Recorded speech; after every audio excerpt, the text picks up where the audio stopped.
Hey everyone, in this video I'll show you how to recharge or top up your 3UK SIM card. Now, the easiest way to do so is to download the 3 app here, and it's available on the App Store or Play Store depending on the mobile type that you have, and this is the icon of the app.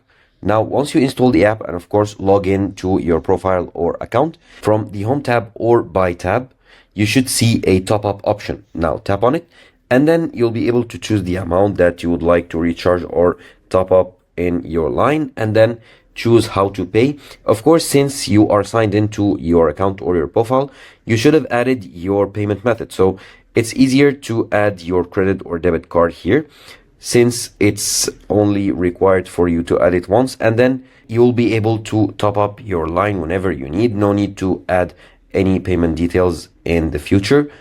Once you add your credit card and link it to your profile, you'll be able to top up automatically once you tap on the top up option. So you need to choose the amount that you like top up, and then choose the payment method and confirm the operation, and then you are good to go, and your 3UK SIM card will be recharged or topped up with the amount that you chose.